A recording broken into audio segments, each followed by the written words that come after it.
그 기초연설이나 발제는 없고요. 토론을 이제 병렬식으로 진행을 하게 되는데, 보면은 첫 번째는 이동권, 그 다음에는 문화접근권, 그 다음에 교육권, 이렇게 나눠서 아마 이야기가 집중적으로 될 것 같습니다.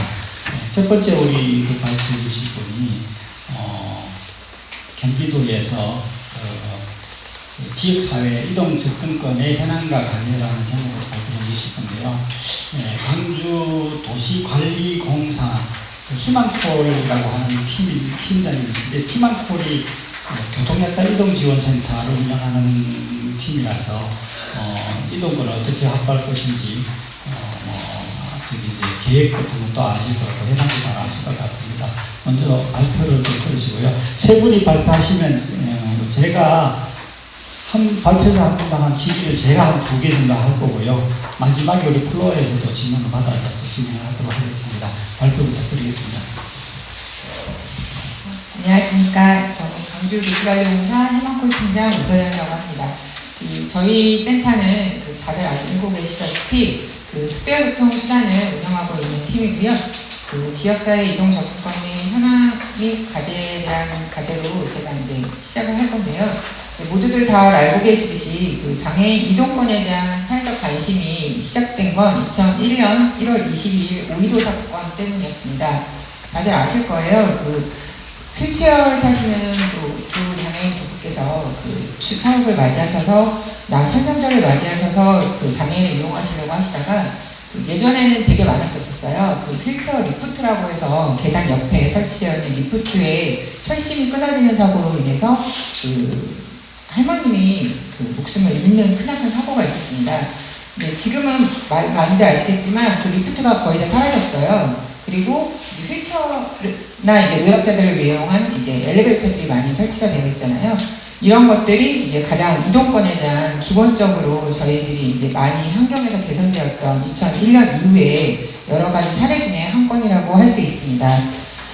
그럼에도 불구하고 지금 현재에는 이제 많은 법이든 그리고 이제 건축법에 관련되어 있는 여러 가지 시설들이 많이 보완이 되고 있음에도 불구하고 엊그저께 다시 전장현에서 다시 지하철 시위를 시작한 거 모두들 뉴스를 보셔서 알고 계실 거예요. 그럼에도 불구하고 이제 많은 교통 이동에 대한 장애 이동권에 대한 보장들이 예산이라든가 그리고 실행에 있어서는 아직까지도 갈 길이 먼 거는 지금 현재의 현실입니다. 그래서 이러한 상황들을 비추어서 사실은 이제 제가 여기 작성되어 있는 이 보고서 중에서 제일 중요한 부분은 아무래도 이제 대중교통에 대한 지원 대책 부분이라고 생각해서 그 부분에 대한 부분만 제가 먼저 이제 발표를 드리겠습니다. 대중교통에 대한 지원 확대 부분에 대해서 가장 중요한 부분은 다들 알고 계시고 아까 이제 처음에 이제 저희 여기 센터장님이 말씀해 주셨듯이 저상버스에 대한 확대 운영이 가장 시급한 부분입니다. 이제 저상버스라는 부분들은 일부 지금 우리나라에서도 한 10% 내외의 저상버스가 지금 도입된 걸로 알고 있는데요. 이런 10% 이외가 아닌 100% 도입이 최우선적으로 실현되어야 하며, 그리고 시외버스, 그리고 농어촌버스, 그리고 마을버스, 전세버스에 대한 저상버스에 대한 도입도 순차적으로 도입이 되어야만 이제 모든 교통약자에 대한 이동권에 대한 기본적인 보장이 이루어질 수 있을 것이라고 생각을 합니다. 그리고 두 번째로 중요한 부분이 교통수단인 특별교통수단에 대한 진차권인데요. 특별교통수단은 모두들 알고 계시듯 중증장애인들의 이동을 지원하는 수단입니다. 그리고 특별교통수단은 휠체어를 타시는 분들이 이용을 편하게 하기 위한 리프트가 장착되어 있는 차량으로 지금 현재 경기도에서는 1178대가 운영 중에 있고요. 사실 경기도는 전국적으로 봤을 때 보급률이 가장 높은 시군이기는 합니다. 그럼에도 불구하고 이용하시려면 대기시간이 길거나 그리고 이용시간에 맞춰서 이용을 하실 수 있는 부분에 있어서 상당한 제약이 있는 상황이고요. 지금 경기도는 이러한 부분들을 좀 해결하기 위해서 2023년 10월부터는 경기도 내에 있는 특별교통수단에 대한 부분에 대해서는 다 방역 서비스를 현재 시행하고 있습니다.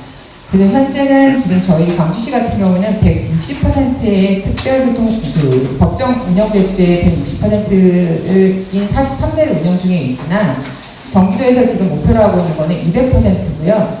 그래서 이제 광주시 같은 경우도 이제 내년도 24년부터는 이제 시차에 대한 부분을 점진적으로 확대 운영을 해서 특별교통수단에 대한 운영을 늘리려고 하고 있습니다. 근데 그럼에도 불구하고 지금 이용하시려고 하시는 분과 그 이용을 하고자 하는 시간대들에 대한 부분과 여러 가지 이제 경제적 지원에 대한 부분들의 제한이 있는 관계로 현재에 대한 부분은 사실은 대기 시간이 상당히 좀 길어지고 있는 상황이고요. 이제 제가 이제 표에서 지금 29페이지에서 보여드렸듯이 저희 광주시에서 지금 현재 특별교통수단을 이용하고자 하시고자 해서 등록되어 있는 고객분들이 지금 4,515명 정도가 계시고요. 이 중에서는 중증장애인분이 약 66%를 차지하시는 2,953명이 계시고요. 그리고 노약자 및 경증이 지금 1,562명이 33%를 좀 차지하고 계십니다. 그리고 이 중에서 이제 주로 이용을 하시는 부분들은 거의 병원 목적을 많이 이용을 하시고요.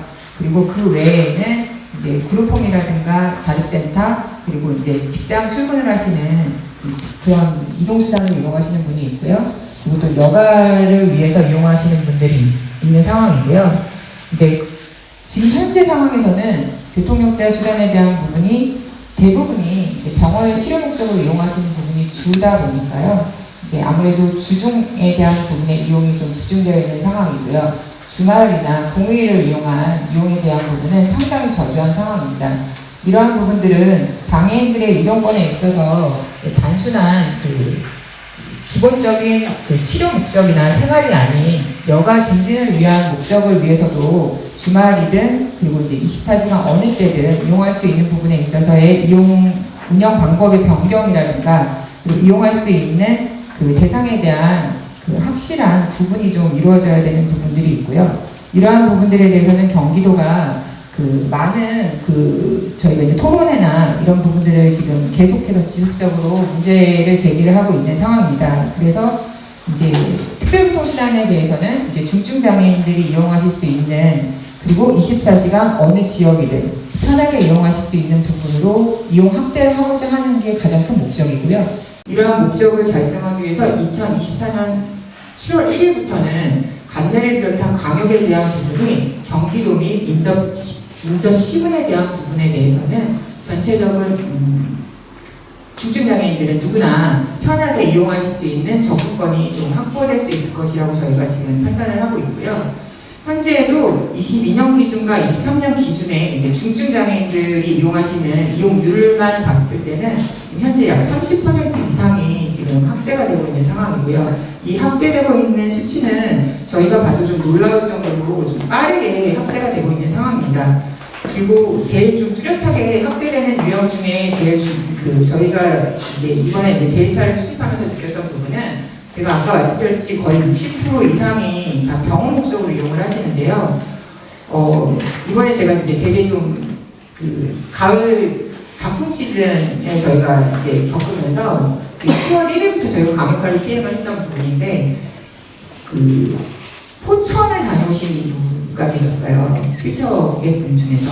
그래서 이제 저희가 이제 하루 코스로 이제 모셔다 드리고 이제 그쪽에서 오실 때는 포천시 교통약자 이동지원센터 차량을 이용하셔서 이제 저희 쪽으로 들어오신 이런 사례가 있었거든요.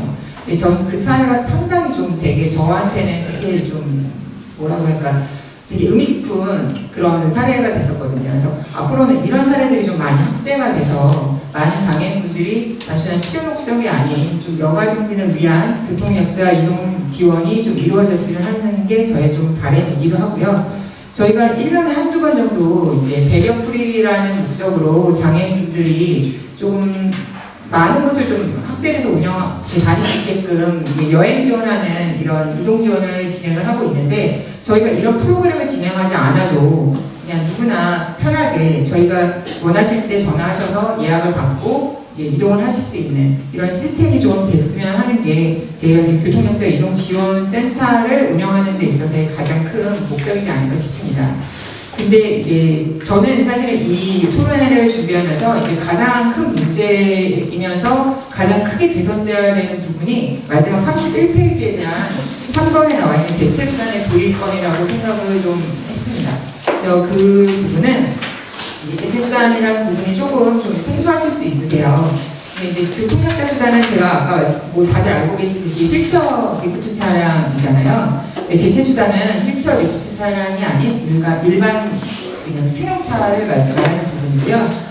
이제 저희도 이제 이용하시는 분들 중에 66%가 중증장애인분들이 이용을 하시지만 사실 지금 점점 고령화가 되고 있는 상황에서 노약자들에 대한 교통약자 이동 지원이 지금 상당히 큰 문제로 대두되고 있는 상황입니다. 그러다 보니 특별교통수단에 대한 부분은 중증장애인들이 모두가 이용하실 수 있게끔 이용 제한이라든가 이용 방법을 좀 제한을 하고, 그렇지 않은 특별교통수단 외의 교통약자에 대해서는 대체수단을 도입을 해서 대체수단을 이용을 함으로 인해 이제 실질적으로 필요하신 분들이 원활하게 그 특별교통수단을 운영을 해야 되지 않을까라는 게 저희 가장 큰 생각이고요. 그럼으로 인해서 지금 경기도에서는 이제 대체수단에 대한 부분들도 이제 단계를 밟아가며 이제 확대를 하려고 하고 있고요. 그에 대한 가장 큰 이제 첫 번째 이제 첫 단추로 광주시는 내년도에 24년도에 대체수단 5대를 지금 도입할 예정입니다. 그래서 처음에 사실 5대는 상당히 좀 미비한 부분이 있기는 하나 이제 경기도와 국비 지원 사업에 대한 부분을 계속적으로 지속해서 저희가 신청을 해서요. 대체수단을 점점 늘려가면서 특별교통수단에 대한 중증장애인의 이동 지원을 위해서 힘쓰도록 노력하겠습니다. 이상입니다.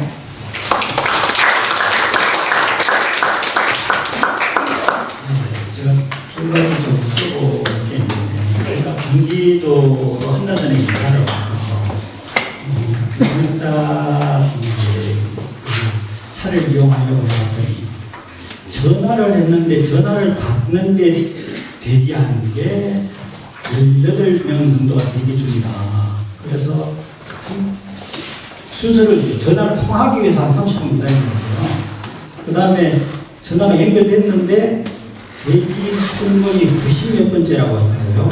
그러면 몇 시간을 기다려야 될 것 같아서 도저히 안 되겠다 싶어서 이제 다시 전화를 해서 취소를 하려고. 근데 취소를 하려고 했더니 또 순번이 전화 대기 순번이 또 10몇 번째가 돼갖고 취소하는데 30분이 또 걸렸어요. 그래서 굉장히 이용하기가 어렵다. 거의 이용을 포기해야 되겠다 이런 생각이 들었습니다. 주로 병원용으로 쓴다고 하셨는데 사회 참여활동, 출퇴근이라든가 다양한 사회활동이 있을 텐데 그것을 충족하지 못해서 병원이 입비 유지를 하는 거 아닌가, 그것만 손으로 하고 있는 건 아닌가 이런 생각이 좀 들기도 했는데요. 우리가 광역으로 하신다고 하셨는데 광역으로 했을 때 요금 체계가 어떻게 되는지가 굉장히 중요하다고 생각이 듭니다.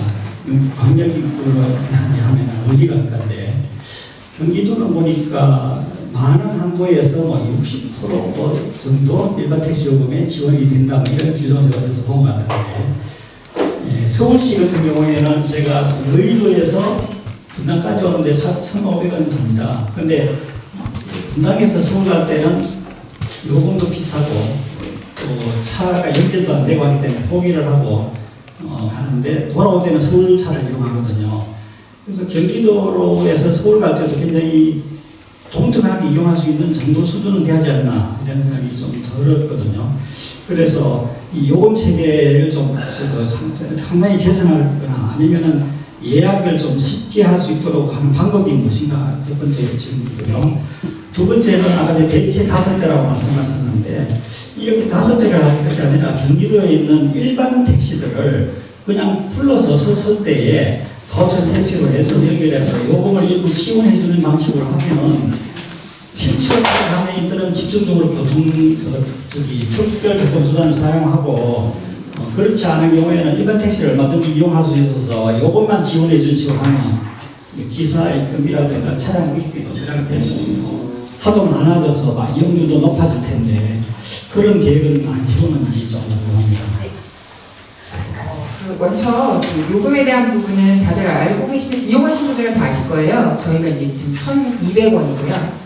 내년 1월 1일부터는 경기도가 다 통합이 돼서 경기도 버스 요금이 1,500원으로 통합이 될 거고요. 10km가 할증이 되실 때마다 이제 10km당 100원이에요. 그래서 저희 만약에 강주시에서 관내를 이용하시는 경우에 거의 기본 요금이 1,500원으로 거의 이용이 가능하시고요. 서울 나가시거나 뭐 이제 멀리 가시는 경우에는 이제 4,000원 이상을 발생하는 경우도 사실은 있습니다. 근데 이제 경기도는 경기도 전체 시군에 대한 특별교통수단은 내년 1월 1일부터 동일하게 1,500원으로 통일해서 운영을 할 거고요. 그리고 대체수단 말씀을 하셨는데 광주시 같은 경우가 사실은 개인 택시도 상당히 지금 보급률이 저조한 시군 중에 하나입니다. 그래서 이제 시에서 이제 바우처 택시에 대한 도입을 이제 그 택시 조합하고 계속 접촉을 하는데요. 사실 그게 원활하게 이루어지지 않고 있습니다. 그래서 그 부분도 계속 추진을 하고 있고요. 이제 그거 외에 지금 대체 수단에 대한 부분은 이제 경기도에서 또 역점 사업으로 해서 이제 하나의 이제 그 바우처 택시 외에 다른 사업으로 진행하는 사업입니다. 그러니까 이제 두 개가 다 지금 검토는 되고 있다라고 생각을 하시면 될 것 같습니다. 예, 검토 저기 보다 예산을 빨리 확보해서 뭔가가 획기적인 것이 되지 않으면 서울처럼 이제 지하철이라든지 다양한 수단과 저기 이렇게 돼 있는데 여기서는 이용하기가 너무 힘들어서 이게 장애인들이 자립생활 하는데 상당히 다른 지역에 비해서 굉장히 힘들겠다는 생각이 들어서요. 예산과 그 다음에 제도가 빨리 좀 개선됐으면 하는 생각입니다. 예.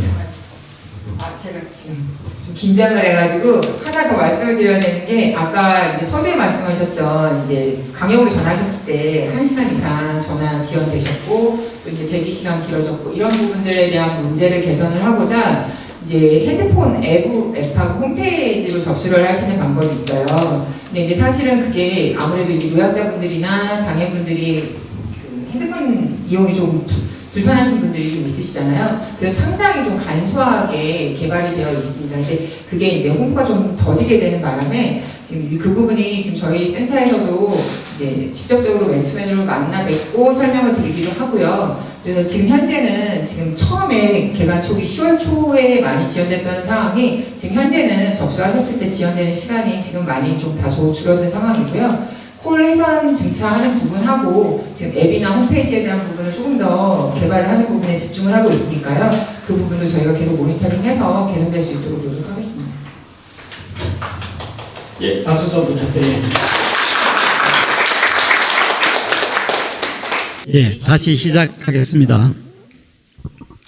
예, 두 번째 토론자는요, 우리 그 한국 접근 가능한 관광 네트워크 전윤선 대표님이신데요.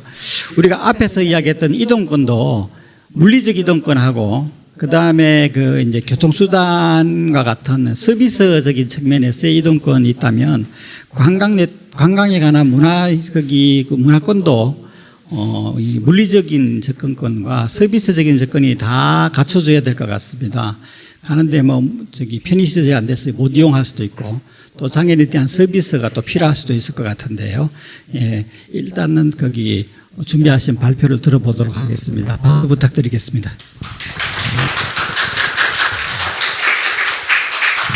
네, 안녕하세요. 전윤선입니다. 저는 장애인 접근권은 무장애 여행 보편화로 확대되어야 한다는 주제로 발표하겠습니다. 네, 먼저 활성화인데요. 장애인이 일상생활하고 일상생활이 되고 또 보편화되기 위해서는 여러 가지 사항들이 교차하는데요. 그중에 접근성 관련 문제들이 풀어야만이 일시적이고 시혜적인 장애인의 일상이 늪에서 빠져나온다고 생각합니다. 또 장애인의 삶은 물리적 접근성과 정보 접근성, 서비스 접근성이 균형을 이룰 때 비로소 완성된다고 생각하고 그래야만이 정서적으로 한 단계 더 높은 접근성을 가질 수 있습니다. 네, 보편화에 있어서는요, 장애인이 지역사회에서 권리의 주체로 일상이 유지되려면요, 생산자와 소비자의 역할을 균형 있게 유지되어야 합니다. 그러기 위해서는 인식 개선과 제도의 안착이 병행돼야 하는데요.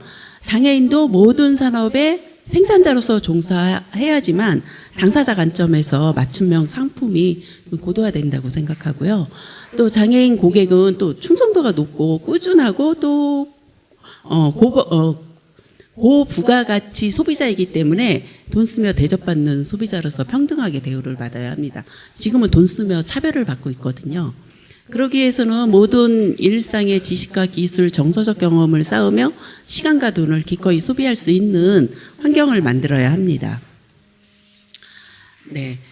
이 2020년도에 장애인 실태 조사를 살펴보면요, 뭐 지난 2주일 동안 참여한 여가활동이 뭐가 있냐고 물어봤더니 대다수가 89%가 TV 시청으로 나왔더라고요. 그 밖에 뭐 휴식을 한다, 사교 모임한다, 뭐 가족 관련 일을 한다였어요. 네, 그 중에서 이제 보면은 문화 관람 예술이 2%, 또 문화 예술 참여가 3%, 스포츠가 3.1%, 네, 또 여행이 5.4%입니다. 반면에 문화예술, 체육, 관광, 여가 활동 중에서 가장 높은 비율이 5.4%를 차지했는데요. 당시에 이거 2020년도잖아요. 코로나 막 시작될 때, 네, 코로나가 시작될 때 외부 활동이 제약이 극심한 시기임에도 불구하고 이 통계가 말해 주듯이 여행이 차지하는 비율이 가장 높습니다. 삶의 시작은 이동인데요. 네, 이제 먼저 열차의 접근성부터 살펴볼게요. 네, 열차의 접근성은 여러 가지 대중교통이 있지만은 저희가 실제로 이용할 수 있는 거는 열차밖에 없거든요. 이제 지역 간 이동할 때, 뭐 KTX, 새마을, 무궁화호 등등 전동일차 좌석, 수동일차 좌석, 뭐 이렇게 하면은 다 이제 뭐 수동일차 좌석 3개, 전동일차 좌석 2개, 네, 이런데요. 이게 보면은 이제 우리나라에서 만들어진 열차 같은 경우에는 네, 어떤 일이 벌어지냐면은 그 열차에 전동일차, 수동일차 같이 타는 그 열차 칸에 짐칸과 입석 타시는 분들이 같이 사용해요. 같이 사용하다 보니까는 이런 문제들이 이제 계속 벌어지고 있어요. 여기 사진에서 보듯이 저렇게 휠체어 좌석을 저렇게 그려놔도 저기에다 짐을 갖다 놔요. 짐을 갖다 놓는다든가 아니면 이제 가까운 거리에 출퇴근하시는 분들이 되게 많더라고요. 뭐 서울서 천안 아니면 뭐 서울서 강릉 여기까지 뭐 가까운 거리는 출퇴근하는데 그 출퇴근하시는 분들이 대부분 다 입석을 많이 끊고 출퇴근을 하시더라고요. 그러니까는 실제로 휠체어가 타면은 저렇게 사람들이 다 있어가지고 네, 저 좌석에 갈 수 없는 거예요. 처음에는 이 휠체어 좌석을 그리기 전에는 저 자리를 갈 수 없었어요. 저게 이제 입석 자리라 해가지고 저희가 가더라도 네, 자리를 비켜주지 않는다거나 아니면 이제 비켜주지 않다 보니까는 서로 이렇게 좀 언쟁이 생기거나 이런 일이 있었어요. 그래서 코레일 측에다가 이제 요청을 해갖고 저렇게 전동일차 좌석을 그려달라 해갖고 저렇게 했는데 여전히 네, 저렇게 표시만 해놓았을 뿐이지 여전히 짐든 사람들은 짐을 얻다 갔다나 뭐 이런 얘기들이 나오는 거예요. 그래서 이제 이런 얘기들이 나오지 않으려면은 네, 어떻게 해야 되냐면 요렇게 이거 이제 일본이거든요. 일본의 신칸센 같은 경우에는 네, 휠체어 좌석이 따로 짐칸과 입석 좌석과 따로 분리되어 있어요. 우리나라 KTX 이제 처음에 프랑스에서 들여왔을 때도 그 휠체어 좌석이 특실에 있었거든요. 그래서 특실에 있을 때는 저런 문제가 없었는데 우리나라에서 만든 열차에는 특실이 아니라 일반 칸에다 배정해 버렸어요. 그렇다 보니까는 아까 같은 문제들이 계속 생기는 거예요. 그래서 요거를 이제 코레일에다 이제 계속 바꿔달라고 요청을 하고 있는데도 이거는 지금 잘 이루어지지 않는 상황이고 그냥 사람들의 배려에 의해서 그 자리에 가지 않기만을 바랄 뿐인 거예요.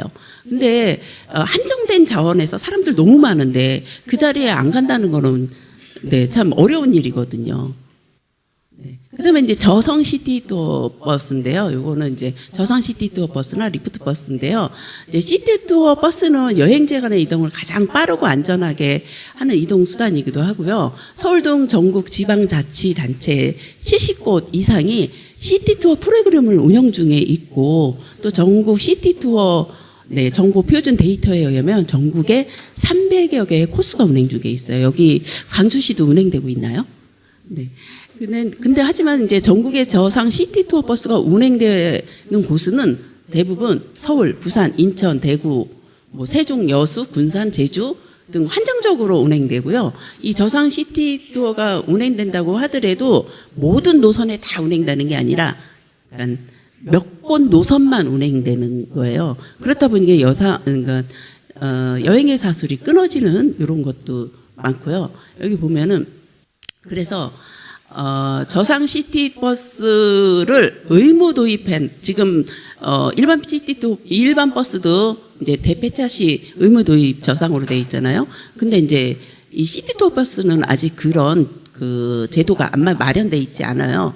그렇다 보니까는 저상 시티투어 버스 이렇게 이제 뭐 대폐차 시 때 네, 의무적으로 저상 시티투어로 교체해야 된다. 계단 시티투어 버스 때 이렇게 하고 그다음에 이제 시티투어 버스가 처음에 우리나라 들어왔을 때는 뭐 인천이나 몇 군데 없었거든요. 서울도 들어온 지 얼마 안 되거든요. 몇 군데 안 됐을 때 그때는 휠체어 좌석이 2개였었어요. 전동 휠체어 좌석이. 근데 언젠가부터 이게 한 좌석으로 줄어버린 거예요. 그래서 하나밖에 못 하는 거예요. 근데 이제 제가 뉴욕이나 뭐 다른 나라에 가면은 최소한 기본이 2대. 아니면 뉴욕 같은 데는 4대, 휠체어가 4대까지 탈 수 있거든요. 그러니까 이런 것들을 좀 좌석을 좀 늘릴 필요도 있고요. 예, 요거 같은 경우는 후쿠오카의 이제 그 시티 투어 버스인데요. 저 오픈형 버스임에도 불구하고 네, 저기 리프트가 달려 있어요. 리프트가 달려 있어 갖고 2층까지 네, 휠체어 타고 올라가서 네, 오픈형 버스를 이용할 수 있거든요. 그래서 우리나라도 이런 것도 이제 도입할 때가 되지 않았나 싶은 생각이 들고요. 그다음에 이제 이거 아주 중요한데요. 특별교통수단 다인승이 너무 시급해요. 네. 그러니까 보통 사람들이 요즘엔 학생들도 학교 가거나 뭐 이제 학교 끝나고 집에 갈 때 야, 우리 버스 타고 가는 것보다 그냥 택시 한 대로 같이 타고 가자. 이렇게 해 갖고 4명이서 택시 한 대 같이 타고 가거든요. 근데 우리는 합승이 안 되는 거예요. 같은 장소에 가더라도 늘 기다려야 돼. 이 택시가 연결될 때까지, 콜택시가 연결될 때까지 기다려야 되다 보니까는 네, 계속 기다리다 이렇게 끝나는 거예요. 그래서 전국의 교통약자 이동지원센터에 다인승 차량을 도입을 해가지고 네, 뭐 휠체어 탄 사람들이 3명, 2명, 3명 이렇게 같은 목적지에 갈 때 그 차를 배정하면은 그 차 타고 동시간대에 같이 이동할 수 있게끔 요거를 좀 제도화했으면 좋겠다는 생각이 들어요. 네. 그리고 이제 실질적으로 요거를 운용하는 데가 있어요. 제주도 같은데. 네, 제주도나 부산 같은 데에 운용하고 그다음에 순천 같은 경우에는 카니발 차량에 휠체어가 2대 탈 수 있는 차량을 운행하는데 이게 이제 카니발은 2대 타면 위험하다 그러더라고요. 그래서 이거는 이제 올해 연말까지만 운행하고 안 한다고 하고 예, 부산과 서울에는 운영하고 있는데 서울에는 이 운영하는 것들이 되게 좀 미흡해요. 근데 그 제주도 같은 경우는 굉장히 운영을 잘하는데 이게 한 대를 운영하다 보니까는 9시부터 6시까지만 운행을 하고 또 이제 기사님 식사 시간에는 운영 안 하고 또 이제 뭐 멀리 가거나 제주시를 벗어나가는 이러면은 한 번밖에 이용을 못 하는 거예요. 하루에 한 번. 네. 하루에 한 번밖에 이용을 못 하다 보니까는 관광객들 많은 데는 네, 그 차를 이용하고 싶어도 이용하지 못하고 그다음 운행 시간이 딱 정해져 있으니까는 뭐 관광이 출퇴근처럼 딱 가는 것도 아니잖아요. 근데 이런 것들 문제들이 있더라고요. 그래서 이거를 전국적으로 도입을 해가지고 네, 같은 목적지에 같은 사람들이 똑같이 타고 갈 때 네, 요거를 이용하면은 기다리는 시간도 없고 네, 좋을 것 같습니다. 이게 지금 다인승 리프트 콜택시입니다. 제주도가 보유한 거. 네. 네, 그 다음에 이제 요건 이제 전세버스 관련된 이거는 우리나라가 아니고 일본 현황이에요. 일본의 이제 전세버스, 관광버스 등 배려프리 현황인데요. 이제 일본의 경우 배려법에 근거해서 노선버스, 특별교통수단 장애인 콜택시뿐만 아니라 고속버스, 그다음에 전세버스, 관광버스 등에서도 휠체어 사용자 탑승 가능한 버스 도입률을 추진하고 있는데요. 2020년 말에 네, 전체 버스의 3% 정도를 지금 도입하고 있고요. 그다음에 여기에 보면은 2025년까지 2,100대를 2,100대 확충을 목표로 하고 있습니다. 여기서 보면은 이렇게 나오죠. 네, 64,200대의 3%의 1,975대가 목표를 지금 운행 중에 있고 2025년까지 2,100대까지 목표를 하고 있어요. 근데 우리나라 같은 경우에는 이 전세버스 같은 리프트 전세버스 같은 경우에는 이 제약들이 되게 많아요. 그리고 이제 버스가 10대 이상 운행을 해야 허가가 나온다 그러더라고요. 근데 우리 장애인들 상대로 하는 그런 기업들은 되게 열악하거든요. 10대 이상 보유한다고 하면은 진짜 재벌이거든요. 그래서 요거를 좀 좀 제도를 완화해가지고 뭐 전세버스 한 2대 정도만 하더라도, 그다음에 다인승 버스 몇 대 이렇게 하고 총 5대만 하더라도, 보유하더라도 실질적으로 이 버스를 운행할 수 있게 해야 되는지 않는 한, 네, 이렇게 진짜 재벌처럼 이렇게 많이 도입되지는 못할 것 같아요. 그 제도가 완화돼야지만 가능할 것 같아요. 여기도 마찬가지로 이번 배려법에 의해서 네, 이렇게 나와서 복지택시도 UD택시 같은 경우에 네, 9만 대 보이시죠? 여기 9만 대. 네, UD택시. 네, 이런 식으로 2025년까지 네, 계속 확대하고 있는 상황입니다. 이제 보행로 접근성에 있는데요. 네, 저희들이 이제 개미지옥이라고 불리는 보도블록이 있어요. 네, 보도블록이 개미지옥이 어떤 거냐면, 네, 여기 팥에서 가운데 사진 보이시나요? 네, 저게 휠체어가 빠지면 못 나오거든요. 근데 이제 저 팥해석을 사용하는 이유가 저게 되게 싼가 봐요. 싸다 보니까 캠핑장, 식당, 뭐 공원, 뭐 이런데 저런 것들을 너무 많이 설치하는 거예요. 저런 것들을 너무 설치하다 보니까는 휠체어 탄 사람들은 저런 걸 아예 갈 수 없고 가면은 못 나오고. 네, 그래서 저희는 이제 저걸 개미 지옥이라고 얘기를 하고요. 그다음에 사고석 같은 경우는 왼쪽에 사고석 사진에 보면은 네, 저것도 이제 뭐 보도에 뭐 멋을 부리려고 저렇게 많이 하는 건지 모르겠는데, 네, 저것도 보행약자들한테 휠체어 탄 사람들도 문제지만은 제가 이제 제 조카가 조그만 아기가 있었고 걔랑 이제 동생이랑 이렇게 같이 갔는데 여름에 저 가다가 넘어졌어요. 아기가 넘어져갖고 무릎이 완전히 다 나갔거든요. 네, 이런 경우들이 이제 종종 있다는 거죠. 그다음에 잔디블록 같은 경우에는 이런 것들은 서울시 같은 경우에는 그 한강공원 주차장 뭐 이런 데 많이 깔았었는데 이런 거 많이 없애는 추세거든요. 근데 경기도에는 아직도 이런 게 너무 많은 거예요. 너무 많은 거. 이런 것들을 이제 교체해야 되는 시기죠. 요거 같은 보행환경 개선이 이제 중요한 것 중에서 정보 제공.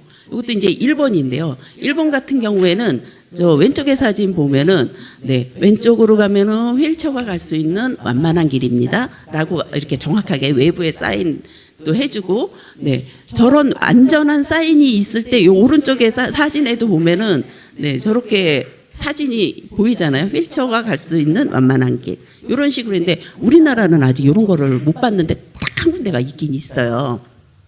거기가 어디냐면은 여의도공원. 여의도공원에 자전거길, 보행길, 휠체어가 갈 수 있는 길 이렇게 있는데 우리나라는 거기서만 봤거든요.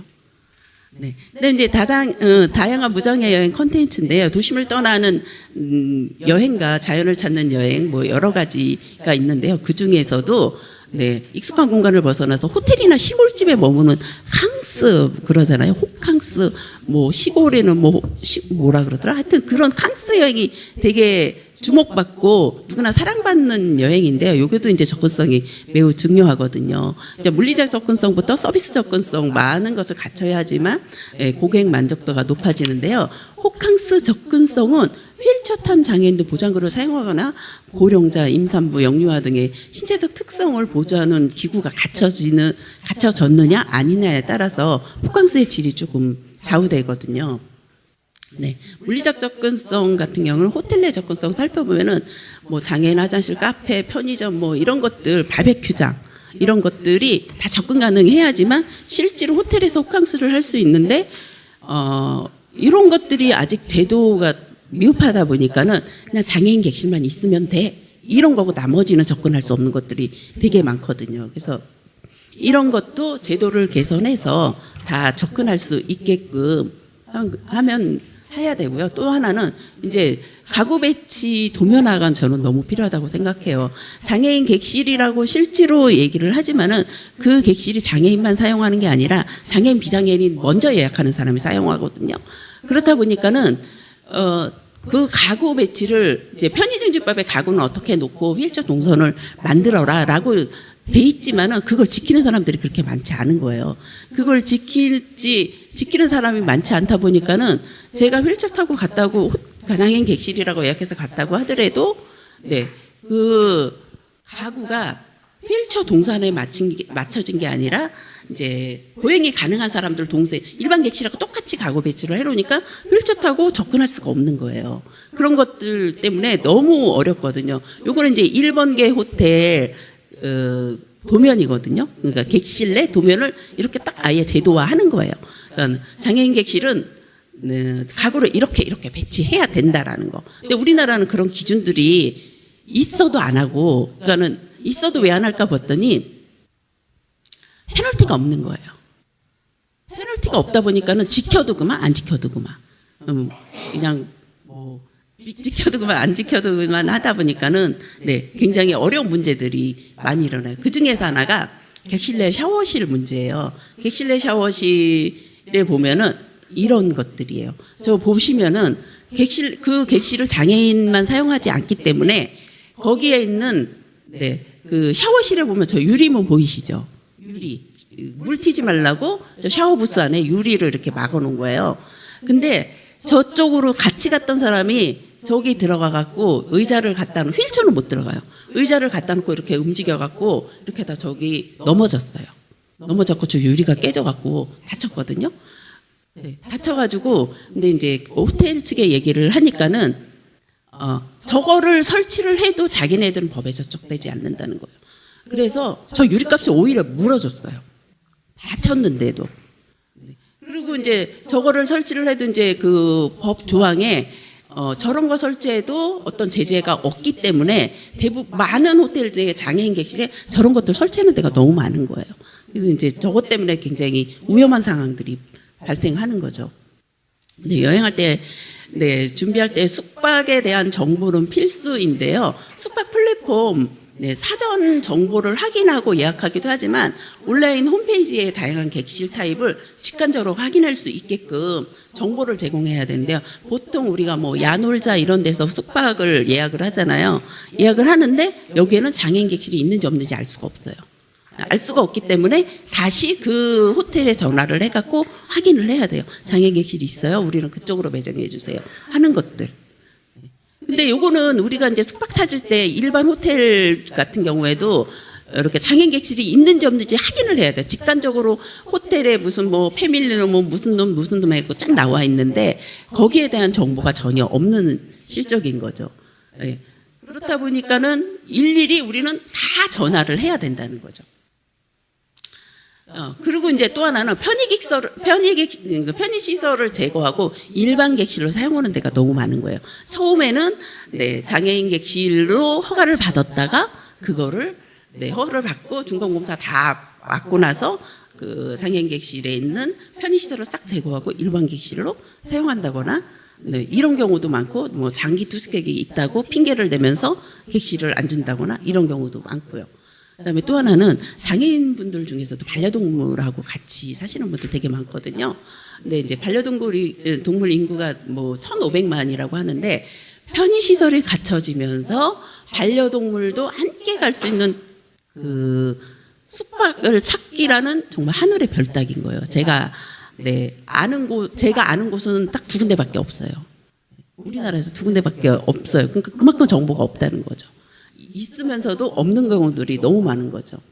그다음에 숙박시설의 오프라인 정보 제공인데요. 현장에서 타인의 도움을 최소화하고 독립적으로 행동할 수 있거든요. 숙박시설 안내에도 엘리베이터, 뭐 식당, 장애인 화장실, 객실, 수영장, 야외 이런 것들도 그냥 픽토그램 하나씩만 추가해 놓으면은 여기는 갈 수 있구나 없구나를 우리가 스스로 판단해서 할 텐데 그런 것들이 전혀 없는 거죠.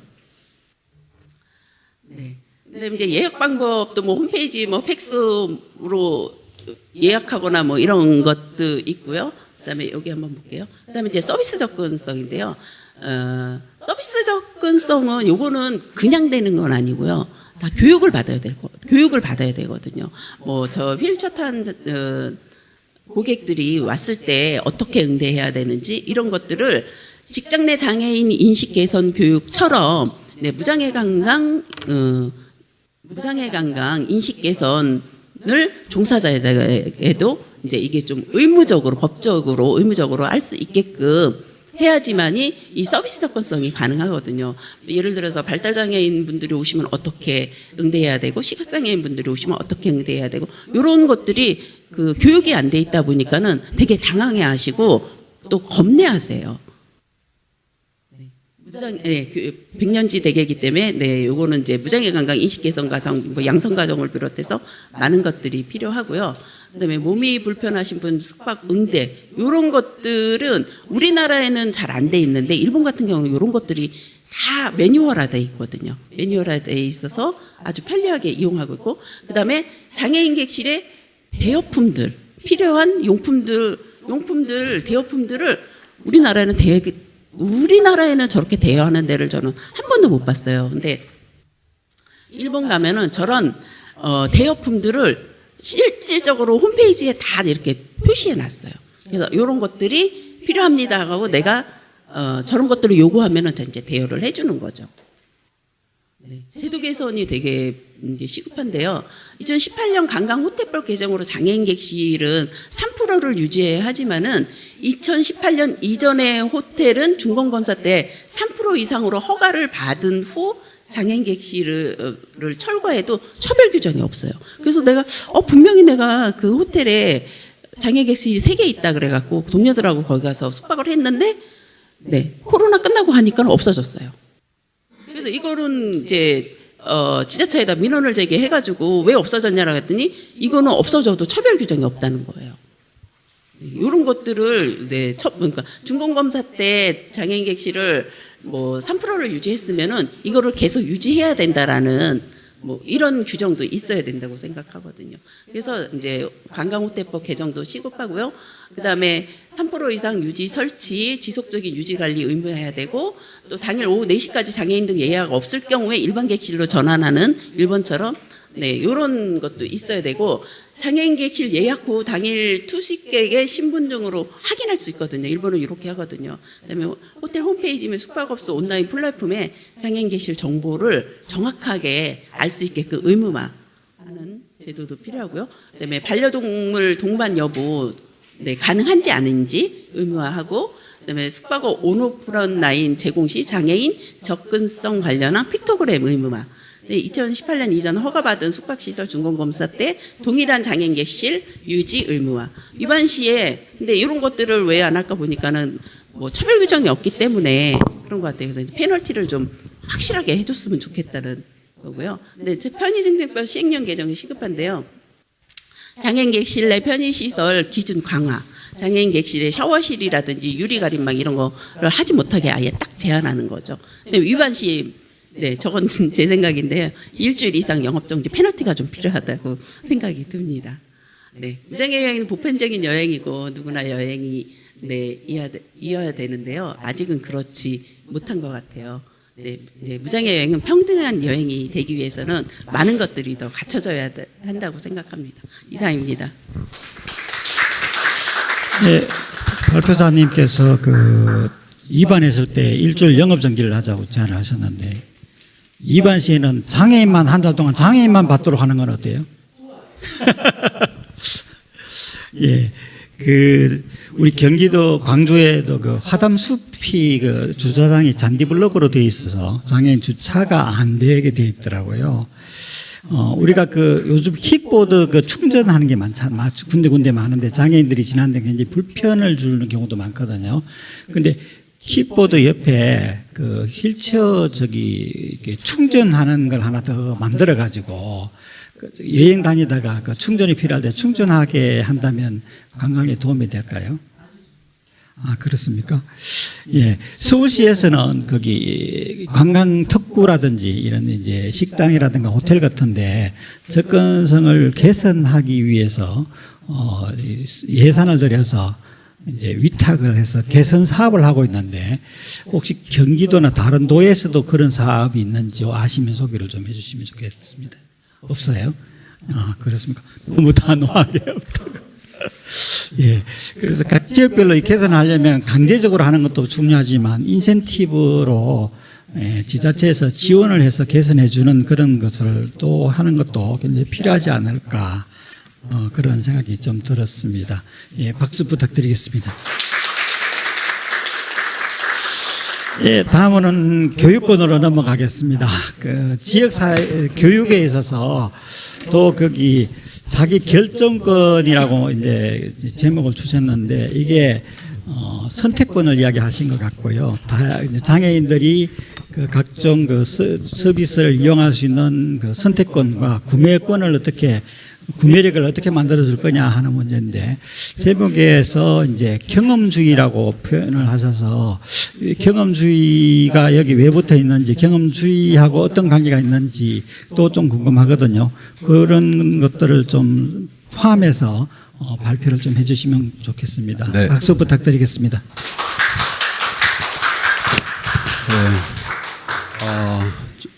저에 대한 소개는 아까 했으니까 따로 하지 않고요. 저는 이제 경기도 광주시를 좀 중점으로 생각하면서 광주시의 앞으로 장애인 교육권에 대해서 어떻게 하면 좋을지, 사실 장애인의 행복한 것은 이동권과 문화권이 보장됐을 때 가장 행복을 느낄 수 있다라고 저는 생각합니다. 경험주의라는 것은 사실 경험을 통해서 학생들이 기억에 대한 확장이 이루어지고 그 확장을 통해서 결국엔 새로운 꿈이나 희망을 가질 수 있다라는 점에서 경험주의를 좀 생각했는데요. 이건 넘어가고요. 예. 광주시 인구 통계 보고에 보면요, 현재 2021년도에 38,225명 정도의 광주시 인구가 있습니다. 그리고 현재는 40만 명이 넘어가고 있습니다. 그중에 40만 명 중에 외국인이 12,000명 정도가 되고 있는 거고요. 그중에 장애인이 16,000명 정도가 되고 있습니다. 사실 광주시는 특별하게도 외국인의 인구와 장애인의 인구가 크게 차이가 없는 도시 중에 하나입니다. 또 하나는 이 장애인 통계 연보에 보면 2021년도와 2022년도의 삶의 만족도를 보면 조금씩 올라가고 있는 거 보면 전철도 생기고 그 광주시에 이제 교통이 많이 좋아지고 있다라는 게 증명할 수 있는 부분이고요. 살고 있는 지역에 대한 만족도도 좀 올라가고 있고요. 어제 행복 정도도 좀 올라가고 있지만 어제 걱정 정도는 좀 내려갔습니다. 그거는 여러 가지 경제적 영향이 있을 거라고 판단합니다. 광주시에는 특수학교가 총 광주시가요, 광주 하남 교육청으로 이렇게 돼 있기 때문에 광주와 하남을 묶어서 특수교육을 이야기하고 있습니다. 그런데 광주시에 인덕학교, 새롬학교, 한사랑학교, 동현학교, 성강학교 이렇게 하남까지 포함해서 있지만 광주시 안에만 인덕학교, 새롬학교, 한사랑학교, 동현학교 4개의 특수학교가 있습니다. 다른 시도하고 차이가 있는 게 작은 도시 안에 특수학교가 많다라는 게 독특한 점이고요. 또 하나는 4개 학교가 다 사립학교입니다. 공립학교가 없다는 것이 다른 점입니다. 그리고 그중에서 지체학교는 한사랑학교하고 새롬학교가 있지만 현재 한사랑학교는 발달장애인 친구들도 일부 받고 있기 때문에 지금 통합적으로 가고 있고요. 이 중에서 전공과 직업훈련을 가리키는 특수학교는 동현학교만 있습니다. 그 3개 학교에는 현재 전공과가 없기 때문에 학생들이 졸업을 하고 나면 바로 사회에 나가야 되는 불편한 점도 있어서 현재 전공과가 없기 때문에 성남시라든가 아니면 다른 지역으로 전공과를 가기 위해서 가시는 어머님들이 참 많습니다. 현재 특수학급은 광주 하남 다 포함해서 138개의 학급이 있습니다. 그중에서 광주를 생각하면 한 50개 이상이 있는 것 같습니다. 그렇게 생각하면 특수학급보다는 특수학급을 다니는 장애인 친구들 참 많다라는 게 특성입니다. 그 다음에 우리가 복지 서비스를 보면 주간활동 서비스가 요즘 생기고 있고요. 주간보호센터, 단기보호센터, 무한돌봄, 도시농부 힐링팜이라는 광주시 도시농업과에서 지원하는 사업이 현재 가고 있고요. 미래교육지구라는 광주시에서 교육지구 예산으로 지원하고 있습니다. 또한 장애인 부모의 활동도 활발하게 하고 계시고 장애인 자립지원센터를 통해서 다양한 활동들이 이루어지고 있습니다. 현재 광주시에 부족한 교육권이 있다면 광주시 장애인 종합복지관이 없다라는 겁니다. 전국을 다 다녀도 저는 항상 장애인 종합복지가 있는지 없는지를 보는데 광주시만 없다는 것이 조금 안타깝고 부끄럽습니다. 또 하나는 광주시에 부족한 것이 있다면 현재 광주시에 있는 장애인 복지재단들이 좀 더 많은 역할을 해야 되지 않을까라는 생각을 합니다. 왜냐하면 제대로 수탁받는 법인들이 제대로 활동을 하지 못하는 것 같습니다.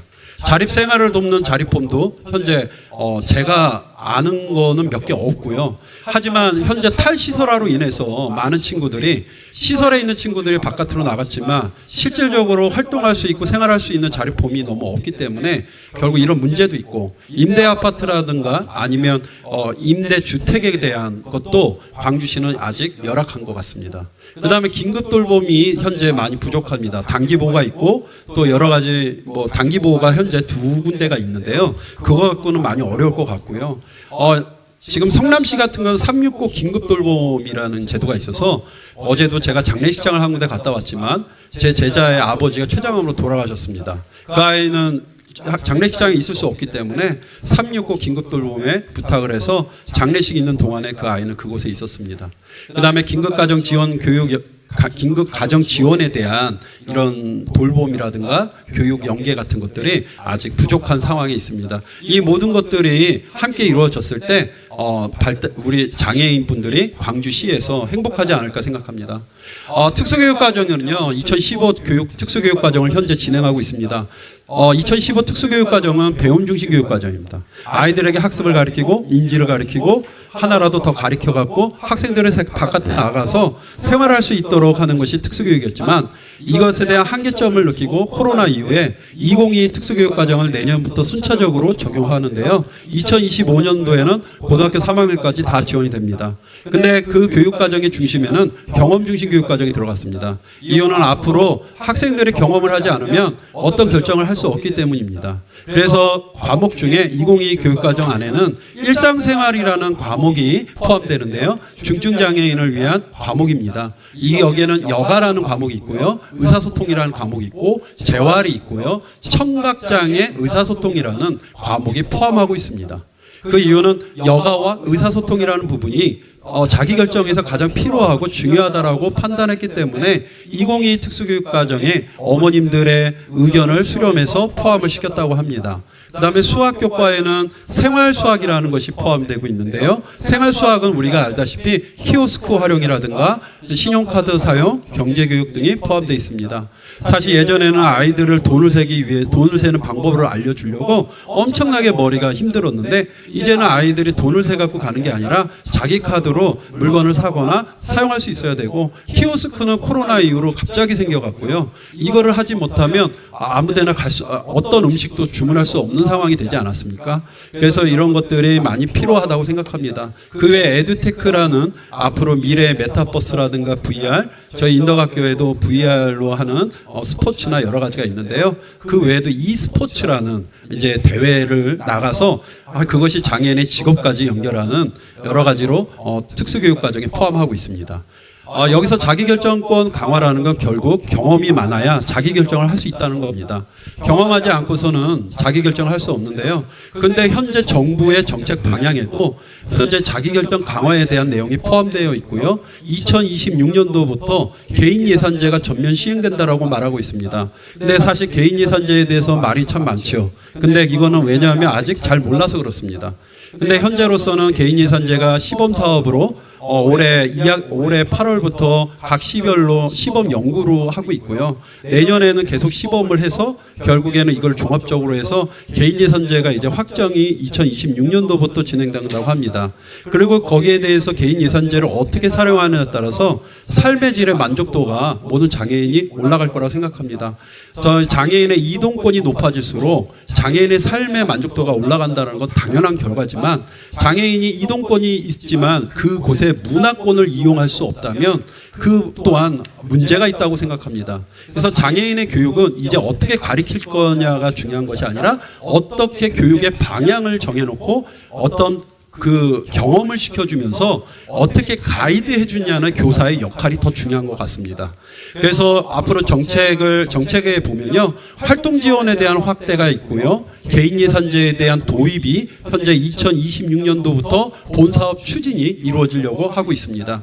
개인별 지원 계획에 따라서 급여 일정액이나 공공 민간 서비스 구매, 필요 서비스 제공 인력 이용에 관한 활용 가능에 대해서 2026년부터 적용하기 위해서 지금 현 정부는 노력하고 있는데요. 이거는 제가 뭐라고 말할 수 없는 게 그때 가봐야 할 것 같습니다.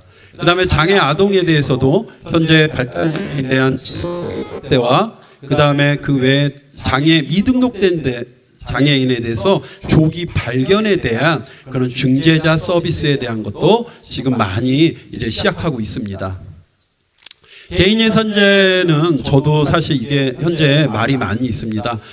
장애인 개인예산제를 어떻게 할 것이냐, 그냥 간단하게 제가 설명만 하고 넘어가겠습니다. 개인예산제는 개인의 욕구에 맞게 산정된 예산을 정부와 지자체에서 현금으로 지급하여 이용자 개인의 사용 계획에 따라 그 현금을 사용할 수 있도록 지원하는 것을 말하고요. 이거는 영국과 독일과 스웨덴의 장애인 보조 역할로서 개인예산제가 이미 도입되고 있습니다. 개인예산제에서 가장 중요한 것은 개별적 유연화와 자기 결정권입니다.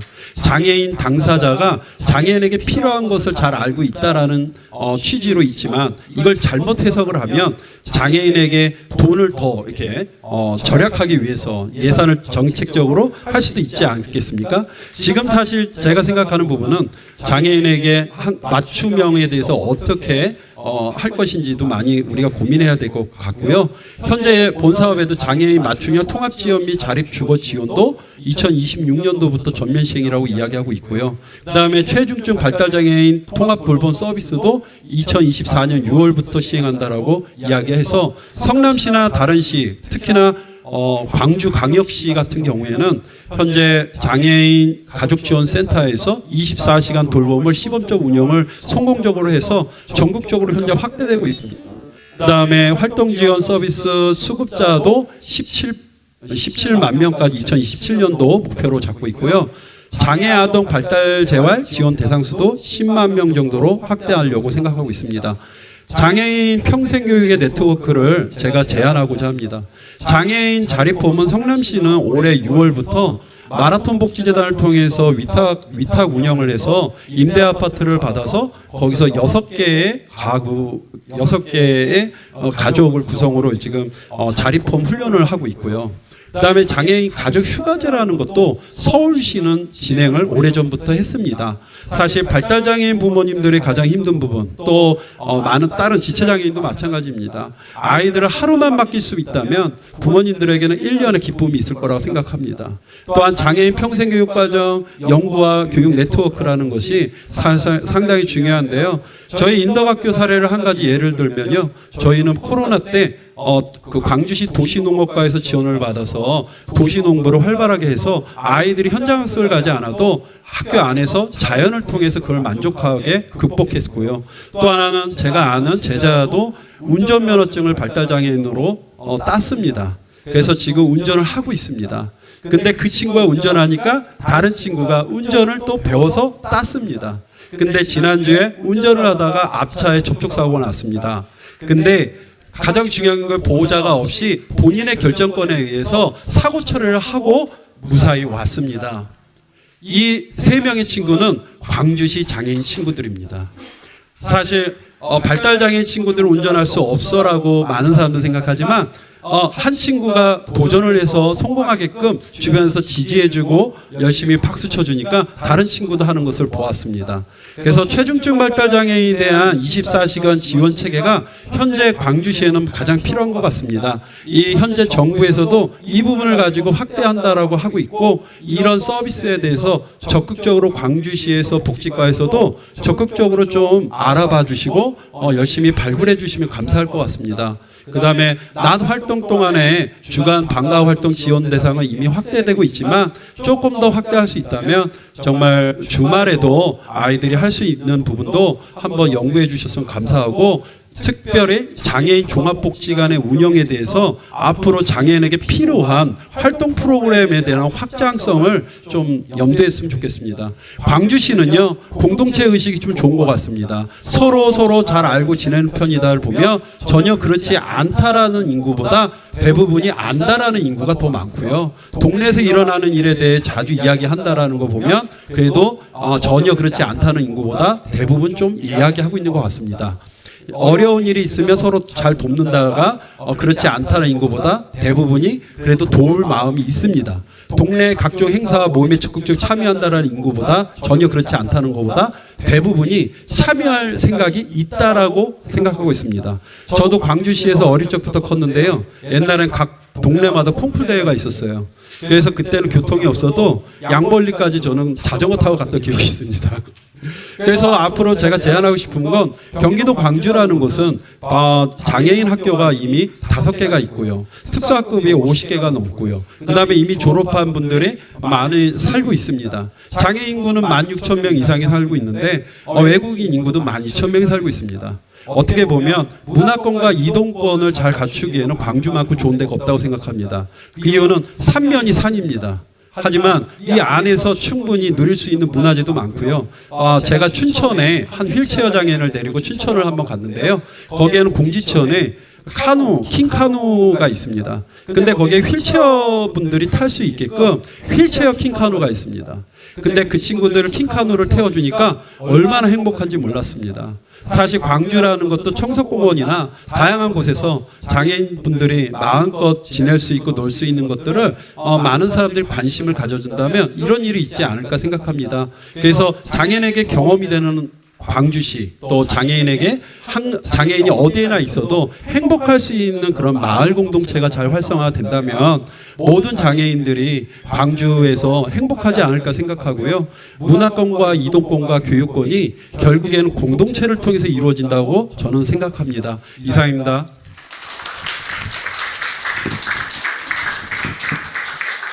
예, 교육권 이야기하시면서 통합 돌봄까지 이제 포함해서 말씀을 해주셨습니다.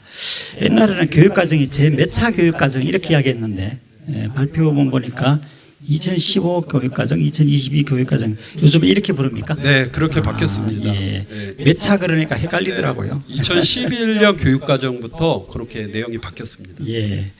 그 개인 예산제까지 설명을 해주시면서 어떻게 될지 모르겠다 말씀하셨는데 현재 시범사 반응을 보면 활동 지원 서비스를 받는 사람에 한해서 서비스의 10%를 그냥 보조기구 사는 걸로 하고 땜빵을 그냥 하고 넘어갈 가능성이 굉장히 높아 보이기도 하고요. 현재 그 대통령이 그 5월 31일인가 그 국무회의에서 발언한 걸 보면 현금은 최소화로 줘야 된다. 돈은 써버리고 없어지는 것은 아니냐. 그래서 서비스를 줘야지 돈을 주면 안 된다. 뭐 이런 이야기 있고, 그 다음에 서비스는 시장화를 해서 질을 높여야 된다. 이렇게 이야기를 했거든요. 그래서 시장화를 한다는 거는 이제 기업이나 이런 데를 참여를 시켜서 단체라든지 이런 사람들도 경쟁을 해서 도태되게 만들겠다 뭐 이런 내용이 포함되어 있는 것 같다는 생각이 들기도 해서 많이 걱정되기도 하거든요.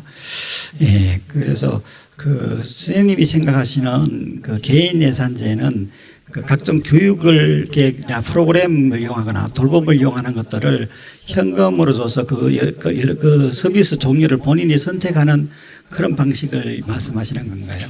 저는 이제 다른 나라도 이렇게 쭉 보니까요. 현금제로 하는 나라도 있고 바우처로 하는 나라도 있고 바우처 플러스 현금제로 하는 나라가 있습니다. 근데 제가 이미 우리나라는 활동 바우처로 이미 받고 있는 게 있지 않습니까? 그거 플러스 현금제가 있어야 되고 개인이 정말 필요로 하는 보조기구에 대한 퍼센트도 필요하다고 생각합니다. 이 세 가지가 왜 필요하냐면 현금제라는 것은 자기결정에 있어서 가장 중요한 부분입니다. 우리 아이들이 여행을 가고 우리 아이들이 이동을 했을 때 그곳에서 현금을 써야지 자기의 만족도가 있지, 그곳에서 단순히 세팅을 해놓은 걸 가지고 너는 이것만 먹어 저것만 먹어 하는 것은 개인 예산제 취지가 아니라고 생각합니다. 그 세 가지에 대한 것을 다 종합적으로 해서 현금제도 어느 정도 있어야만이 장애인에 대한 개인 만족도가 높다라고 판단합니다. 예, 돈을 줘가지고 직접 써보게 하는 걸 그걸 경험주의라고 말씀하실 것 같기도 했습니다. 예, 우리가 서울시 같은 경우는 구마다 평생교육기관이 있어서 발달장애인이 학교를 졸업하고 나면 집에 있으면 오히려 퇴화가 된다고 해서 거기 구마다 이제 발달장애인 평생교육센터를 운영을 하는데 한 기간당 7억 정도를 지원해주고 있어요. 근데 경기도는 평생교육기관이 좀 풍부히 있는지 혹시 실태를 아시는지요? 네, 제가 정확하게는 뭐 잘 모르지만요. 대부분 지금 성남시만 해도 성남시 장애인 가족 지원 센터가 있고요. 그 안에 장애인 평생 팀이 있고 장애인 가족 지원 팀이 있습니다. 그래서 장애인 가족 팀 같은 경우에는 그 긴급 가정이라든가 체중증 장애인에 대한 어려움이 있는 부모 상담과 또 부모님이 한 번씩은 그곳에 쉴 수 있는 휴게 시설까지 갖추고 있고요. 또한 장애인 평생 지원팀 그 평생 교육팀은 장애인이 이제 주단기 보호센터도 갈 수 없는 장애인을 대상으로 저녁 9시까지 야간 돌봄까지 진행하는 프로그램을 운영하고 있습니다. 그러한 장애인 가족지원센터는 지금 확장되고 있지만 현재 경기도 광주는 현재 없는 걸로 알고 있고요. 무한돌봄팀, 남부 무한돌봄팀이 그 사례관리 기준으로 좀 진행하는 것밖에는 제가 아는 건 없습니다. 예, 우리가 복지관을 이용하거나 센터를 이용하려고 하면 대기자가 굉장히 많은 걸로 제가 알고 있어요. 그래서 그 대기에 한다고 몇 년씩 기다리다가 아무것도 못하고 그냥 기다리는 경우가 많은데 지금 이런 서비스들이 경기도에는 대기자가 좀 형편없는가요? 본인이 그런 서비스를 이용하려면 언제든지 단기 보호든 주간 보호든 뭐 그런 것들을 바로 이용할 수 있는지 대기자가 많이 밀려 있는지요? 현재는 대기자가 좀 많습니다. 하지만 그 주변에 이렇게 보면 성남시 같은 경우에는 장애인 종합복지관이 한마음복지관이라든가 마라톤복지관, 각 지역마다 장애인 종합복지관이 있어갖고요. 대기하는 동안에 문화센터를 이용한다든가 또 대기하는 동안에 그 스포츠센터들을 이용해서 학생들의 활동마우처 선생님하고 같이 운동을 하거나 충분한 산책이라든가 이동을 통해서 문화여가 활동을 하는 것들을 많이 봤습니다. 사실 대기하는 것만이 답이 아니고요. 어디서든지 장애인 활동마우처 선생님하고 같이 이 지역을 누릴 수 있는 자유로운 분위기가 만들어진다면 대기가 그렇게 중요한 것 같지는 않습니다. 예. 예, 아니요. 누가 장애인들은 대기하는 게 너무 많아서 대기하는 게 다반사다. 이거를 대기만성이라고 한다. 뭐 이런 이야기를 해서 그런 것도 있나 싶어서 여쭤봤습니다. 예, 우리 그 토론을 세 번 걸 다 들어봤습니다. 자기 자신 소개를 간단하게 말씀을 해주시면서 누구에게 질문을 하는지 지명을 해서 뭐 질문을 해주셔도 좋고 그 다음에 뭐 개인 의견을 이야기를 해주셔야 되는데 같은 이야기를 반복하거나 길게 하지 말고 요약해서 짧게 해주시면 좋을 것 같습니다. 마이크를 좀 우리 손 드시는 분한테 좀 넘겨주시기 바랍니다. 예. 네, 안녕하세요. 저는 한솔희라고 하고요. 경기도 광주시에 사는 31살이라고 합니다. 저는 저희 엄마가 제가 아파서 저는 지적장애를 갖고 있고요. 그리고 한마디로 저는 발달장애를 갖고 있습니다. 근데 저뿐만 아니라 다른 사람들도 이제 문화를 잃을 수도 있고 어디 여행을 갈 수도 있고 어떤 프로그램 참여도 할 수 있다는 생각이 많이 들어요. 저는 어렸을 때부터 장애인분들을 봉사로 많이 했었고 어떻게 이거를 해야 되는지도 조금씩 알고 있기 때문에 그 사람들을 평등하지 말고 내 마음속에 아팠던 사람이니까 그 사람들을 더 도울 수 있는 환경을 더 만들어줄 수 있으면 좋겠어요. 아까도 말씀해 주실 뿐만 아니라 저희도 이제 경기도도 장애인들이 이제 많이 움직이고 편하게 이제 가족과 함께 여행도 가고 눈치 안 보고 그런 삶을 살 수 있는 그런 나라가 올 수 있지 않을까라는 기대감이 좀 많이 커요. 그래서 그런 거를 많이 도와주셨으면 좀 좋겠다는 생각이 많이 들어요. 감사합니다. 예, 질문은 아니고 본인의 그 의견을 말씀해 주신 걸로 듣겠습니다. 또 마이크 필요하신 분? 마이크 잡고 질문하면 좀 만 원씩 주는 거죠? 네, 저 광주 DPI 김진관입니다. 질문 사항이 좀 많은데 짧게 하겠습니다. 우리 문세령 팀장님께 질문 드리겠는데요. 아까 치료 목적 외에 그 문화 목적 등 다양한 목적으로 그런 사례가 희망골에서 많이 나왔으면 좋겠다 바람이다라는 말씀을 해주셨는데 참 저도 그렇게 생각하는데 지금 현재 주소가 어떻게 돼 있고 또 그렇게 변화하고 있는지 또 그렇게 변화하기 위해서 우리 광주 희망콜에서는 어떤 노력을 하고 있는지 좀 알 수 있을까?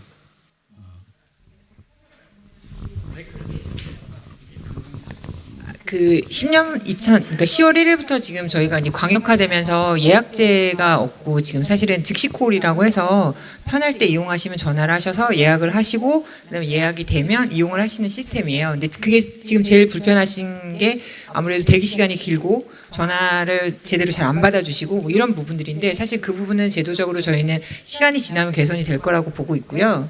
이제 10월 이후에 11월 접어들면서 지금 문화 이용을 하시는 분들에 대한 사례가 제가 아까 살짝 말씀드렸듯이 이제 많이 나오고 있고요. 그리고 하담숲 같은 경우가 이제 타시군에 계시던 장애인분들, 중증장애인분들이 지금 상당히 많이들 이번에 타고 오셨어요. 그래서 저는 사실은 이게 첫 발걸음이긴 하지만 지금 첫 발걸음은 아주 잘 뛰었다라고 생각을 하고 있고요.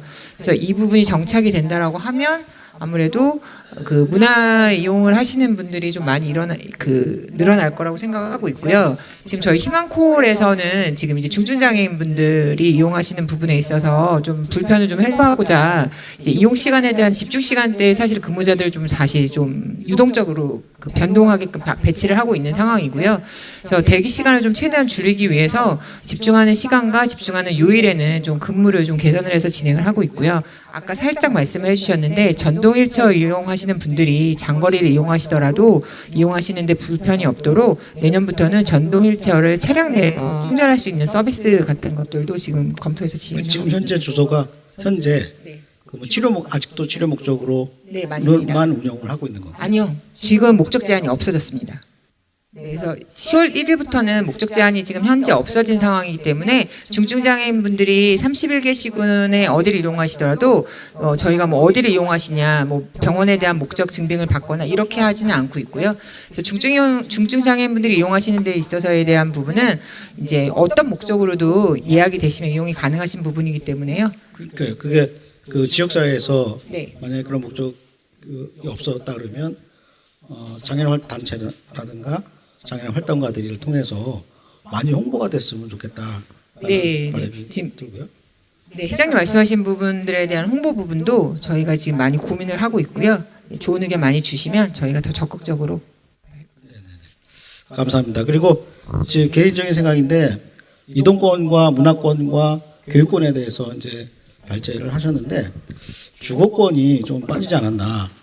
자립생활에 있어서 주거권도 장애인들이 탈시설화를 외치고 완전한 자립을 위해서는 주거 공간을 마련해야 되는데 이것이 아직도 그 개인의 부양의무자가 감당해야 될 각 개인으로 몫이 돼버리거든요. 주거권도 일례로 이제 성남시 같은 경우는 임대 아파트나 이런 것들이 잘 됐는데 아까 우리 서성재 선생님께서 발제를 잘 해주셨는데 광주는 임대 아파트 하나 없고요. 종합복지관이 하나가 없습니다. 하나도. 일례로 하남 같은 경우는 인구 20만인데도 종합복지관이 2개나 있고요. 종합복지회관이 따로 있습니다. 그래서 장애인단체들이 다 회관에 몰려 있고요. 근데 우리 인구 40만인 배가 있는데도 그리고 특수학교가 4개 있다고 했잖아요. 100만 인구인 성남에 특수학교가 2개입니다. 근데 40만인 인구에 특수학교가 4개가 있다는 거예요. 이것은 중증장애인 분들이 이 지역사회에 많이 있다는 거거든요. 그러면 그분들의 욕구를 채우기 위해서는 지역사회에서 인프라를 먼저 구축해야 되는데 광주 관내에서는 문제가 뭐냐면 장애인들이 이동하기가 불편한 게 아니라 비장애인들도 이동하기가 불편해요. 인도가 없고요. 끊어졌고요. 그러니까 사회 기반 시설이 더 없다는 거예요. 그러면 장애인은 더 어렵다는 거거든요. 그래서 장애인 활동가들의 우리의 한계점이 광주에 있는 장애인 활동가들의 한계점이 뭐냐면 그 부분까지 우리가 투쟁을 해야 되는 상황이기 때문에 광주가 참 할 일이 많다 이런 생각을 하게 됐고요. 지역사회 자립생활 인프라 구축 오늘 토론회인데 오히려 사회 기반 시설 인프라 구축부터 하고 그 다음에 토론해야 되지 않나 할 정도로 광주가 31개 경기도의 시군 내에서 많이 낙후돼 있다. 그래서 우리 그 교육권을 통해서 말씀해 주신 것처럼 장애복지관이나 이용시설, 주거시설들이 우리 인구에 맞게 구성되어야 되지 않겠나라는 생각을 하게 되었습니다. 감사합니다. 광주에 특수학교가 많은 이유는요, 다른 데에 있던 사회복지 법인들이 광주가 땅값이 사가지고 그래서 많이 와서 그런 거 아닌가 싶은 생각도 좀 들기도 하는데요. 거기 이번에 그 장애인들이 그 광역버스라든지 이런 것들을 그 휠체어 탑승이 가능하도록 하기 위해서 그 기술 개발을 하는데 250억 원을 지원한다고 해서 현대자동차에서 개발하도록 했는데 R&D 사업들을 다 축소를 하면서 내년도 지원액이 8억으로 줄었어요. 그래서 8억 가지고 버스를 어떻게 개발하지 포기하란 말인가 지금 그러고 있는 것 같아서 좀 안타까운 일도 있기도 합니다. 우리 파타야 제가 거기 한번 여행을 갔었는데 거기 숙소에 그 방이 400개가 있는데 400개가 전부 장애인 이용 가능한 것이 있어요. 그래서 굳이 장애인 이용하는데 비장애인도 넓게 쓰면 좋다고 해서 100%를 하고 있는 걸 제가 본 적이 있어서 우리가 제가 깜짝 놀란 적이 있었습니다. 우리가 좀 더 광주시가 거기 이 약자가 없이 동등한 기회를 가지고 누구나 살 수 있도록 만드는데 서로 그 장애인 단체가 목소리를 내줘야 할 것 같다는 생각이 들었습니다. 또 우리 거기 마이크가 필요하신 분 계십니까? 예.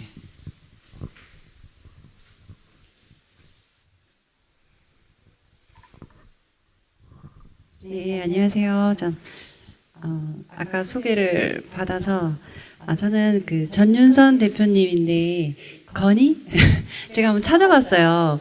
왜 이제 관광이라는 이제 문구가 들어간 그 대표님이라도 찾아봤더니 제가 얼마 전에 그 설악산 그 비선대인가 거기를 다녀온 적이 있는데 그 전에 소백산에 대해서 이제 얘기를 나눌 경우가 있었거든요, 사석에서. 근데 다니면서 보니까 무장의 그 등산로라 그런가? 예, 그게 있더라고요. 그래서 제가 아까 여기 잠깐 계셨던 의원님하고 얘기를 하면서 우리가 무장의 전국 등산 지도를 만들어 보면 어떨까? 이렇게 대화를 나눈 적이 있었어요. 그래서 아까 여기 소개를 이제 해주셔가지고 제가 인터넷 찾아보니까 얼마 전에 아름다운 전국 무장의 여행지를 출간을 하셨더라고요. 네, 그래서 여기에 이제 제가 더불어 하나 좀 건의드리고 싶은 건 우리가 자전거 여행을 하면 자전거 인증을 받을 수 있는 그런 시스템이 있고 그리고 또 백대 명산 이렇게 해서 그 인증 시스템 그 인증을 받기 위해서 사람들이 다니는 재미로 다니는 그 시스템이 있거든요. 근데 요즘엔 그 인증센터 그 40m 가까이면 가도 휴대폰을 키면 자동 인증이 돼요. 따로 뭐 도장을 찍는다거나 그럴 필요가 없는데 이제 아직 무장애 등산 지도 제작은 제가 못했기 때문에 예, 우리 대표님께서 지금 무장애 여행지를 이동 수단별 보니까 지역별로 이제 구분해서 넣으셨더라고요. 거기에 그 간단하더라고요. 부스 전화 박스 부스 같은데 어플만 이렇게 해서 그 앱 제작만 되면 거기를 스쳐 지나가면 이제 인증이 되는 거예요. 그래서 이게 지역별 그리고 뭐 지역별로 한다든가 이런 걸 해서 제작을 해보면 이게 굉장히 좋은 아이디어지 않을까요, 대표님? 그 생각을 했고요. 그리고 이제 아프리카 속담에 모든 분들이 다 알고 계시겠지만 한 아이를 키우기 위해서는 온 마을이 필요하다고 하잖아요. 저는 이제 그 개념을 좀 바꿔서 한 개인이 삶을 영위하기 위해선 온 마을이 필요하다 이렇게 바꾸고 싶습니다. 네, 거기 그 무장애 거기 인정하는 게 현재 우리가 BF 인정 말고 뭐 UD 인정을 일부는 하고 있습니다만 다른 인정이 있는지 아니면 거기 뭐 그런 것을 소개하시면서 네. 업체가 적극적으로 홍보해달라고 좀 홍보비를 좀 받으신 건 없으신지 종합적으로 이야기를 한번 해주시죠. 아직 저 이제 관광 활동 하시는 분들 중에서 BF 인증 보면은 어느 건물에만 딱 BF 인증을 하잖아요. 그렇다 보니까는 실제로 이제 배려프리 여행이라고 하는데도 그 여행지에 인증이 없어요. 인증이 없다 보니까는 이거를 인증을 해야 된다라고 이제 계속 주장을 하고 있는데 이게 쉽게 받아들이지 않는 상황이고요. 그리고 이제 제가 네, 아름다운 우리나라 책 낸 거 39곳이잖아요. 39곳인데 이제 책 본 사람들이 이거를 뭐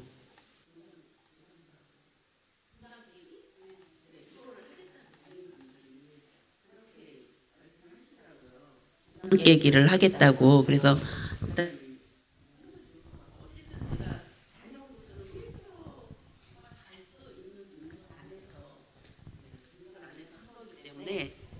네, 충분히 가능하고요. 그다음에 이제 등산지도 만들었으면 좋겠다고 하는데 저도 이제 그 생각은 했었어요. 등산지도뿐만 아니라 올레길 코스 같은 경우에도 이제 가면은 좋은 곳이 있고 또 올레길이 뭐 한 20km 코스라 20km 정도 거리가 되면 그 중간에는 끊기는 경우도 있어요. 근데 무장의 등산로라고 실제로 있지만은 그렇게 길지는 않고 그럼에도 불구하고 있는 곳들이 되게 많고 그다음에 길지 않더라고 하더라도 중간에 계단이 있는 곳들이 되게 많아요. 중간에 뭐 계단 3개 이런 곳들이 있거든요. 그래서 무장의 등산로만 이렇게 제가 다 갔다 온 곳에 이렇게 정말 아무것도 없는데 휠체어로만 갈 수 있는데 관악산 저기 뭐 제암산 뭐 대로 이제 계속 늘긴 하는데 이렇게 는다고 하더라도 제가 등산로를 딱 추천하지 않는 거는 하다 보면 공사가 굉장히 가파른 곳들이 있거든요. 근데 이제 무모하니까는 그런 것들은 네 이렇게 추천하기가 되게 조금 뭐하더라고요. 그래서 그런 것들은 빼고 그리고 이제 다음에 이제 제가 책을 내게 되면 이제 그것까지 포함해서 이제 해야 되겠다는 생각을 하고 있고요. 그다음에 또 하나는 이제 이거는 열린관광지 조성사업 국가사업을 하고 있어요. 국정과제로. 그래서 아까 여기 선생님 말씀하신 킹카누 이것도 열린관광지 지원사업 지원금을 받아서 한 거거든요. 그래서 광주시 같은 경우에도 여기 남한산성도 있고 뭐 광주 화담숲도 있고 그러잖아요. 화담숲은 정말 좋아서 잘 가는데 제가 남한산성을 가보니까는 이게 접근성이 미비한 곳들이 되게 많더라고요. 한 바퀴 이렇게 돌아보니까는. 그래서 이런 것들은 열린관광지 조성사업 이제 매년 신청을 받거든요. 정부에서. 그거로 해서 지자체에서 이거 하면은 되게 좋겠다는 생각이 들거든요. 그러니까 만약에 컨설팅이 필요하면 말씀해 주세요. 제가 심사위원 하니까는 네. 네, 인정기관은 꼭 정부나 법에서 하지 않더라도 네. 우리가 가전 접근성 같은 거는 민간 차원에서 다 하거든요. 네네네. 그래서 단체 소속 단체에서 인정 제도를 한번 만들어 보시는 것도 방법이겠다는 생각이 들기도 하고요.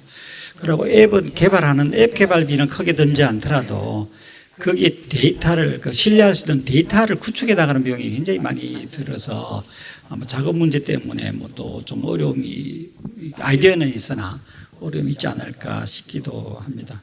예, 또 다 뭐 질문이나 코멘트 하실 분 있으십니까? 없으십니까?